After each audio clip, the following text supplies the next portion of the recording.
the sports podcast with the youngest, most daring, intrepid, gutsy, fearless host on the planet. Get ready for Jake's Takes. Here's Jake. My guest today won the Memorial Cup and was named the most outstanding player in the OHL. He was drafted by the St. Louis Blues and played 20 seasons in the NHL and won a Stanley Cup with the Calgary Flames.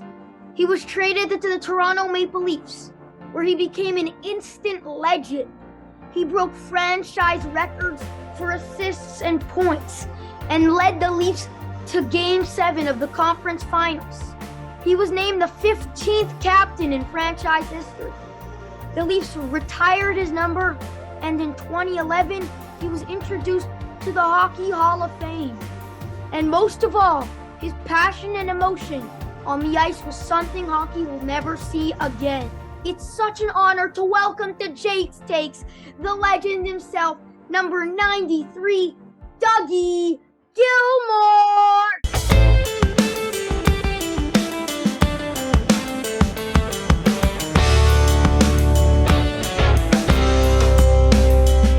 How you doing, Dougie? Jake, I'm doing great. How you doing? I'm doing good. You know, I'm coming off a little bit of sickness, but I can't wait. Dougie, I'm not going to lie right now. I always tell people how, I have such an awesome podcast. My father says, you don't have a real podcast. You haven't had Dougie Gilmour on. So now, hopefully this shuts him up. That's awesome. You were my dad's by far favorite player in the league. Thank you. And my oldest boy, his name's Jake as well. Ooh. Is that why you decided to come on? No, it was a pleasure to meet you at Brad May's tournament, and everybody spoke highly of you, and I was very excited to be a part of it. By the way, yeah, thank you so much. I mean, you were so nice to me. Did you have fun at the tournament? I did. I don't play anymore, but unfortunately my knees aren't as good as I want them to be, so I'm a / honorary coach, so that's all I got. Okay, so let's talk some hockey. You ready? Yep. In the 92-93 season, you finished the season with 127 points. 127. Finishing 7th overall in the entire league. Your playmaking skills were off the charts. You put up 95 assists that season. I mean, there's a Leaf now who actually has some pretty good playmaking in Mitch Marner, who I believe you're good friends with. Who's a more dynamic playmaker? Dougie in his prime or Mitch Marner? Well, you know what? I saw Mitch grow up, obviously playing minor hockey, then junior hockey, and he's overcome everything just kind of the same way I did. That everybody said you're too small, and again, he just proved it every year. He's getting better and better. So he's got some great skills. So I'm going to go with Mitch. Don't be modest, Dougie. Don't be modest. Okay, talking about playmaking. It happened February 13th, 1993. And no, I was not alive to watch it. But I've seen the highlights. I think that counts. You put up 6 assists in one game, Dougie. I had Mike Babcock on my show recently, and we talked about Matthews putting up 4 goals in a game. But, what was going on through your mind? 6 assists in one game. Yeah, I guess as Babe Pratt had the record, and I tied the record with 6 assists, and I didn't even know. Honestly, it was one of those games that everything just happened. We were playing, Minnesota or Dallas. I don't know which one they were at the time, but I made plays, and I was gifted with some good players that are around me, and I know Dave Ellett scored for my 6 assists to tie it, and Dave Anderchuk, always a big part of my success as well. Okay, I want to ask you a couple more things on that 93 season. I mean, that year was the year that Don Cherry called you the best hockey player in the world. Do you agree with that statement? Were you the best player in that game?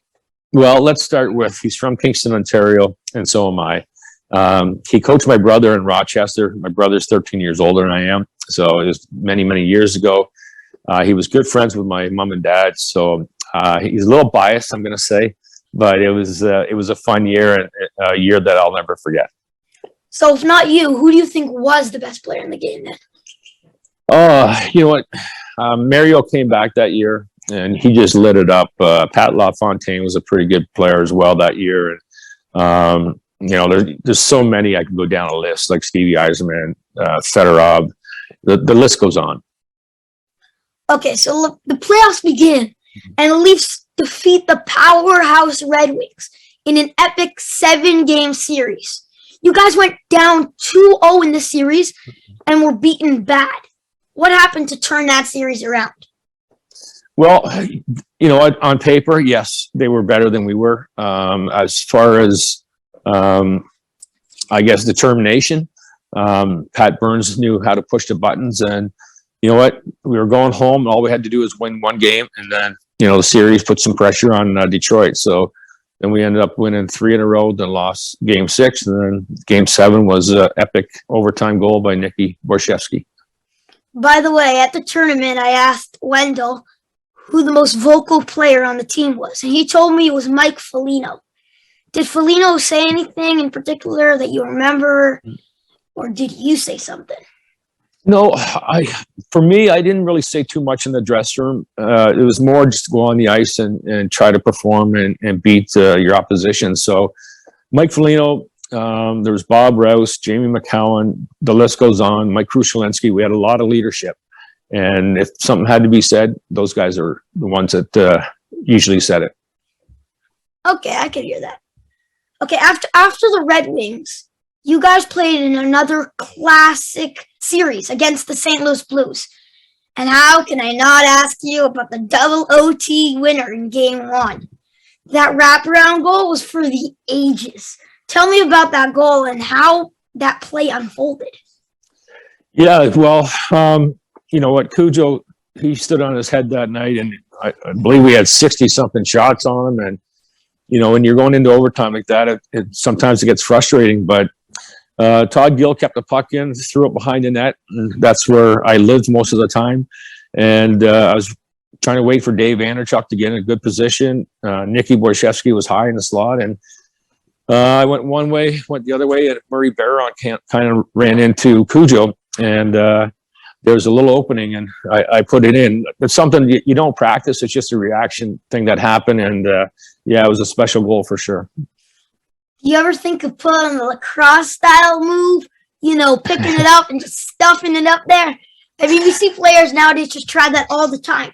And sometimes even some knockout versions, like Zegras' pass. I mean, that was pretty sweet. No, it's pretty amazing how creative and different things. I kind of, back in the 80s and 90s and 2000s when I played, I don't think you'd try that in the 80s because it wouldn't go over well to the opposition. There'd be a lot of issues on the ice that would happen. So I'm going to say no. I wouldn't try that.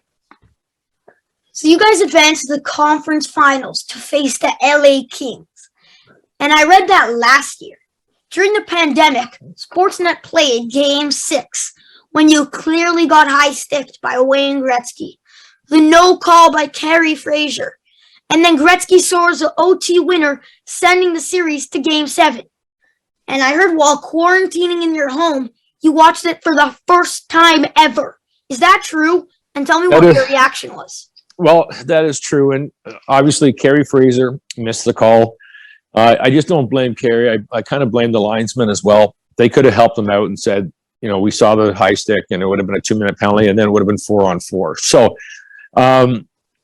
you know what? It's something that it happened. And I you know, it's been brought up so many times, but I'm going to tell you, watching the whole game was very, very frustrating because it wasn't even the missed call with Kerry Fraser. I thought the whole game that he reffed was just terrible. And looking back at it, I was actually getting frustrated and say, are you kidding me? What happened there? So Yeah, so I don't want to watch that game again. You know, I can picture you at the family birthday party, and you have a piñata with Carrie Fraser's face on it. Am I right? Am I right? No, I don't. No, I don't. You know what? Listen, there was one referee at the time, and everybody's going to make mistakes, and I would not want their job to start with. And I always look back to, we had Game 7 at home. You want to ask me at the start of the season, take Game 7 to go to the Stanley Cup Finals. I'll take that chances at home. And unfortunately, the best player in the league, he beat us. And he says too, Wayne always says it's probably one of his best games he ever played. And that's a little frustrating on our side. But again, I try to pattern myself after his skill level as well. Have you ever, have you ever spoken to Wayne about it? Did he man up and admit that he clipped you? Yes. Yeah. He admitted it. He said, Carey said it was a follow through, and it wasn't, because he was trying to lift my stick and he missed, and it came up underneath me and clipped me. So Wayne's always been a good friend. Yeah, he played against him, but the compete level was always there. By the way, you play on some great teams. Cup winning. You won the cup over there in Calgary, the 93 Leafs. Who would you say was the best team you ever played for? Oh, I guess like the 87 Canada Cup was phenomenal, because that was all the best players. And as far as a team in the NHL, probably the best team that I played for was 89 Calgary Flames. We won the President Trophy that year. Montreal was second. Then we faced them in the finals, and we ended up winning Game 6 in Montreal, which nobody ever won before. So it's something that, I loved all the teams I played with, but that was a pretty exceptional team. Okay, Dougie, right now on Jake's Takes, it's game time. And we're playing some rapid fire. I'll ask you a bunch of short questions, and you answer them as quick as you can. Deal? Good. Let's go. Was there one player in the NHL that you were afraid of? No, not really. Best goalie you ever played against? Mark Brodeur. Describe Pat Burns in one word. Committed. Is it wrong for a vegetarian to eat animal crackers? Sure. What's dirtier, the old urinals at Maple Leafs Gardens or Chris Chelios in the corners? It had to be the Gardens. What was the most memorable goal you ever scored? Probably, I think my first goal I ever scored in the NHL. How many goals would Matthews score in a season if he had to use your wooden stick? In my curve, there was no curve, so yeah, I don't know how I could answer that. So he's a heck of a player. So let's go 40. Whose English is more understandable, President Biden or Borshevsky? I gotta go Biden. Will Ovechkin pass Gretzky for most goals of all time? It's gonna be close. That's all. I can't say yes. I can't say no. It's gonna be close. What elevates your heart rate? An intense workout or listening to Joe Bowen call a Leafs game? Yeah, right. These days, I'm gonna say Joe Bowen. We got a winner! Doug Gilmour with a solo job, and he's won it! What a stellar performance that was, killer. Add this to your long list of accomplishments. How'd that feel? So that was awesome. Thank you. Okay, Dougie, I'm about to let you go, but before I do, just 2 more questions. Sound good? Yep. Okay, I want to ask you about this year's team. Like I said earlier, you were all heart and soul. And even though you were small, you had zero fear. You stood up to absolutely everybody. Do you think the Leafs have the character that they need? I mean, it's so important, especially come playoff time. Well, you just said it right there. Playoffs are the most important thing, because fans and media do not remember the regular season. They remember the playoffs. So the biggest thing for them is make memories for themselves and go out and do well, and just start with the first game and then go on. I know it's a cliche when you say game to game, but they've got to make sure that they compete and give it all you have. Last question, Dougie.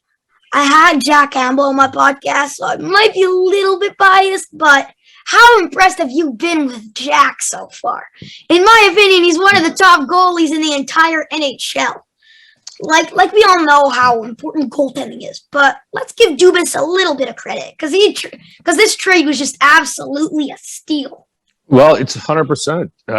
You brought him in as a backup to Freddie, and then Freddie leaves, and you know what? Once a goalie, it's kind of like Felix Potvin back in our days. We got rid of Grant Fuhr, and Felix came in. So you need a guy to go out and compete, and I think Jack's done it.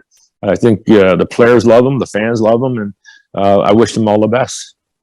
Dougie, it was certainly worth the wait to get you to come on Jake's Takes. It was a true honor to have you. Did you enjoy your time with me today? I did, bud. My pleasure, and hope you feel better, okay? Thanks again, and all the best.